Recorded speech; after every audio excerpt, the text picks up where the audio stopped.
Hey Dreamers, Joe Pardo here. I hope you all enjoyed episode 100, which came out on Friday. I know I had a great time recording with Al Kessel, and I still can't thank him enough for being there for me. A few quick updates. I added to howtodream.co all the iTunes reviews that you have all been so kind to leave. And after talking to my friend Greg Clunas over the weekend, I would love to add some YouTube testimonials to howtodream.co. So here's the deal. Record and upload your video testimonial to YouTube. Hit the Write to Joe button at the top of howtodream.co.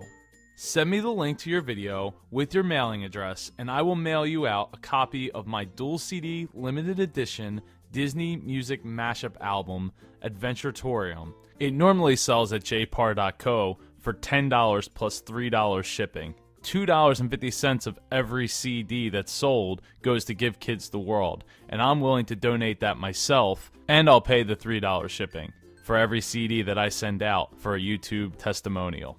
This gift to you can make a great gift for any Disney fan. You can find out all about Adventuratorium at jpar.co. Thanks again for listening. I really appreciate all of you. And if you enjoy the show, please, please, please share it with people you know and love. I hope you all have a magical week.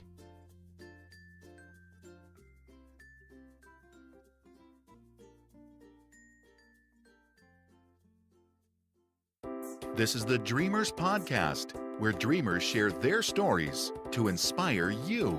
Now, join host Joe Pardo as he interviews a dreamer who's living their dreams.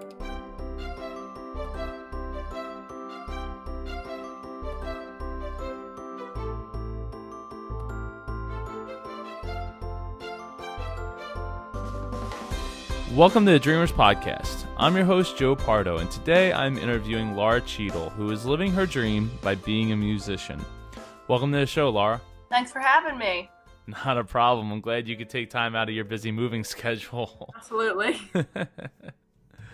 So let's get some background about yourself. Well, I've literally been performing since I came out of the womb. I was touring the country when I was 4 years old with my father. He's an incredible musician. Very, very well known. He's played with everybody from Boyz II Men to a million different musicians, Teddy Pendergrass. So I've grown up with music, and we've just been performing for a very long time. We had a professional music video that aired on MTV when I was 4 for this choir called the Appreciation Choir, In a Desert Land it was called. And we toured, and that's where I got my first bite of the musician life. And I've been unstoppable ever since. So what would you say music means to you? Music's everything. If I didn't have music, I would probably be very depressed, to be honest. It's in everything. It's in my brain. It's how I walk. It's how I move. It's how I do everything in life. So what would you say inspires you?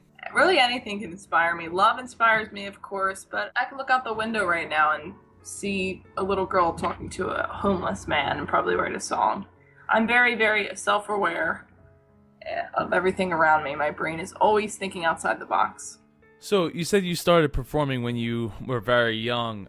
What about performing did it for you that got you hooked? For me, it's just being able to show the emotions to a live audience. I'm a very emotional human being, and just seeing feedback from people who really dig the music, it's that the whole performance aspect of it is actually the best high that you can ever have in your life.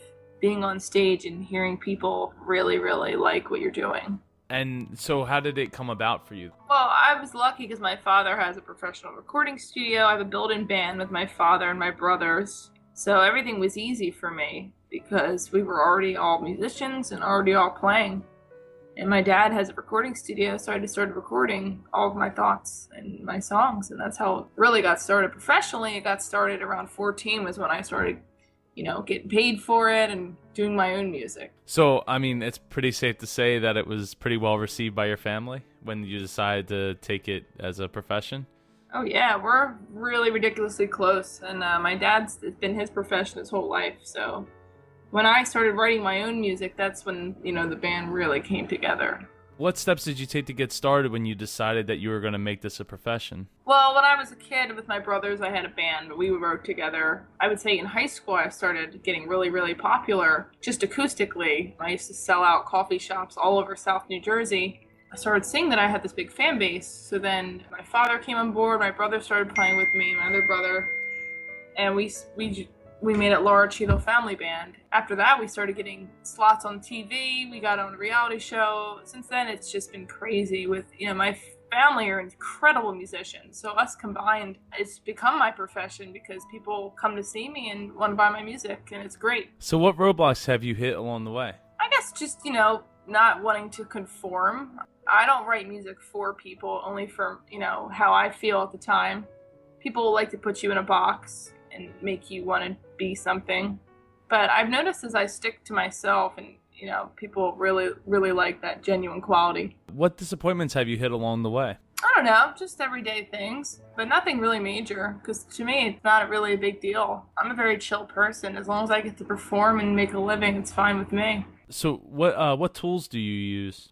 Social media is a huge one, getting the word out. And, like I said, I have a recording studio at my fingertips. I have a family that's amazing musicians. I think I have it very lucky, so I like to use all my resources. Well, what's your favorite instruments to play?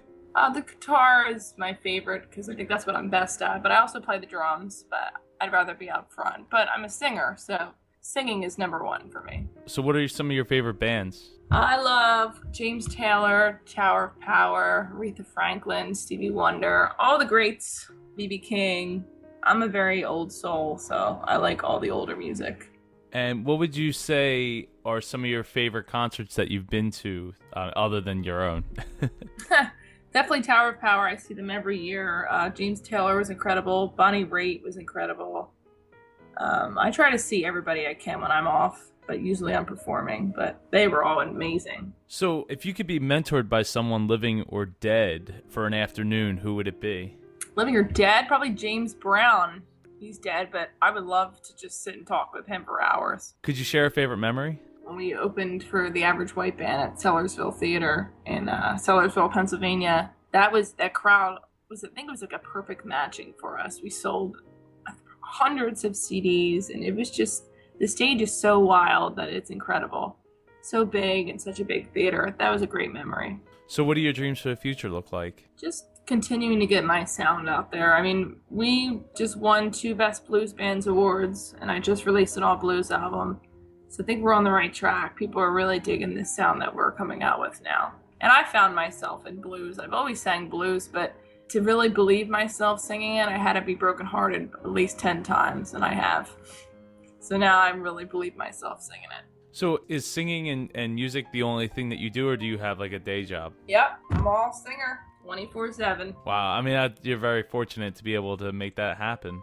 Absolutely. Because, anything can be done as long as you really, really work your butt off. Like I said, I'm working 24/7, either promoting or singing or anything. So is there any last thoughts you'd like to share? I would just say peace, love, and blues. I'd love for you to plug your websites and how people can connect with you. Sure. LauraCheadle.com, and if you go there, you'll get all my social media sites: Facebook.com/LauraCheadleMusic, Twitter.com/LauraCheadle, ReverbNation.com/LauraCheadle, and Instagram.com/LauraCheadleMusic. So everything's right there on the website. Awesome. I'll have all those links on howtodream.co so people can find it. Well, I really appreciate you taking the time to come on the show and talk about being a musician as a full-time gig, and I'd like to follow up with you in like a year and see how things are going. Absolutely. Let me know when it's up. I'll post it all over. Awesome. Well, thank you very much, Laura. Thanks so much. Thank you for joining us for this episode of the Dreamers Podcast. Follow us on Twitter @Dreamers Podcast. Join us on Facebook at facebook.com/Dreamers Podcast. If you or someone you know would like to be a guest on the Dreamers Podcast, please send an email to j@jpar.co. This podcast is copyright 2014 by jpar.co.